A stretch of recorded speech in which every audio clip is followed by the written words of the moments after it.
Sinalubong ng Heroes Welcome si Margaret Garcia, isang OFW na pinatay sa Saudi Arabia sa pagdating ng kanyang labi sa kanyang tahanan sa San Jacinto, Pangasinan. Dumating ang labi ni Margaret Garcia, isang OFW na pinatay sa Saudi Arabia sa kanyang tahanan sa San Jacinto, Pangasinan nitong October 14 ng taong ito. Sinalubong ang labi nito ng Heroes Welcome sa pangunguna ni Overseas Workers Welfare Administration o OWA Administrator Arnel Ignacio, Department of Migrant Workers or DMWIC Hans Leo Kakdak at mga lokal na opisyal ng gobyerno. Ayon kay Ignacio, nararapat lamang na ituring bilang bayani si Margaret dahil isa itong ulirang OFW sa Saudi Arabia dahil sa kalidad ng serbisyo ibinigay nito. Ito pong si Margaret Garcia, napaka-dedicated na OFW. Siya po ay nagtrabaho ng tuloy-tuloy. In fact, nangingi pa siya ng konting extension para makapagtrabaho. Paborito siya ng kanyang amo.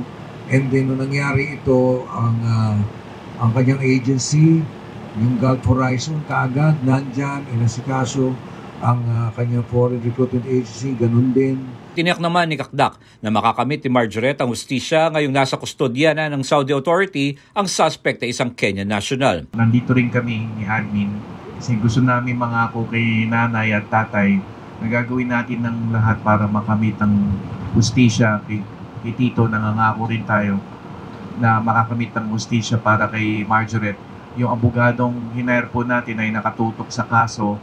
Sabi ng prosecutor, merong sapat na ebidensya para magsampa ng kaso sa korte sa Saudi Arabia, kaya't inaantay na lang natin ang unang hearing. Una nang naiulat ang karumaldumal na pagpaslang kay Margaret sa Saudi Arabia sa umunoy pagkakaroon ng inggit ng kapwa niya kasamahang manggagawa na isang Kenyan national. Tumanggap naman ng iba't ibang benepisyong naiwang pamilya ni Margaret, kabilang ang livelihood assistance at scholarship grants na ipinagkaloob ng national government. Kabilang din ang death at burial benefits mula sa OWA Ilocos na nagkakahalaga ng 220,000 at 50,000 naman mula sa provincial government. Kaya 200,000 ang naibigay kay Tito kasi accident, hindi niya kagustuhan yung pagkamatay. She was killed. So parang ganon. So 220,000. Yung 200 yun ang death benefit. Yung burial assistance naman is 20,000.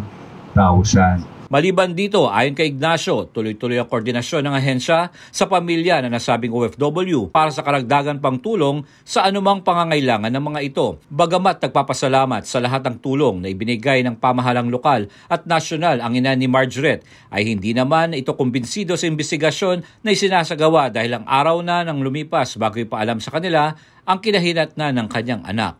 Kung sa tulong ng gobyerno para sa manugang ko, siguro kontento ako doon. Ang hindi ako kontento yung sa investigation kasi wala pa talagang dumating nga yung dinignan ko nakalagay na certificate ay kanya September 16. Tinawag sa amin ni September 27. Hindi malayo. Malayo pa. Oo, malayo. Hindi tinawag nila, hindi na sinabi kaagad.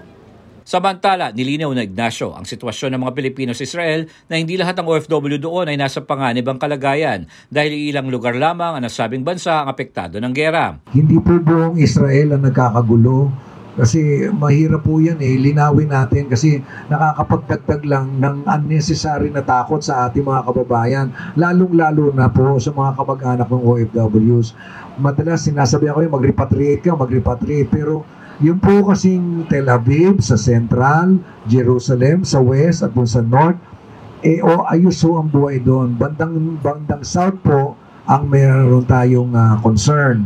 At hindi rin naman kabuuan ng South. Saan ho ba talaga yung ating main concern na problema? Nasa Gaza po. Kahapon ay nilagay ng Department of Foreign Affairs o DFA sa Alert Level 4 sitwasyon ng Gaza na nangangahulugan na mandatory evacuation ng mga Pilipino sa lugar. Ayon sa DFA, sa 131 bilang ng mga Pilipino sa Gaza, 78 ang nakasitwasyon sa Rafah border malapit sa Ehipto, habang ang natitira ay umalis na sa hilagang bahagi ng lugar. Maliban kay Margaret, binisita rin ni OWA Admin Arnel Ignacio at DMWIC Hans Leo Kakdak kasama si Benmaley Mayor Pete Berrera, ang ilang lokal opisyal ng bayan ng Benmaley, ang kamag-anak ng isa sa mga nasabing OFW na biktima ng kaguluhan sa Israel. Para sa Diyos at Pilipinas kong mahal, J. Miguel Mendoza, SMNI News, North Luzon.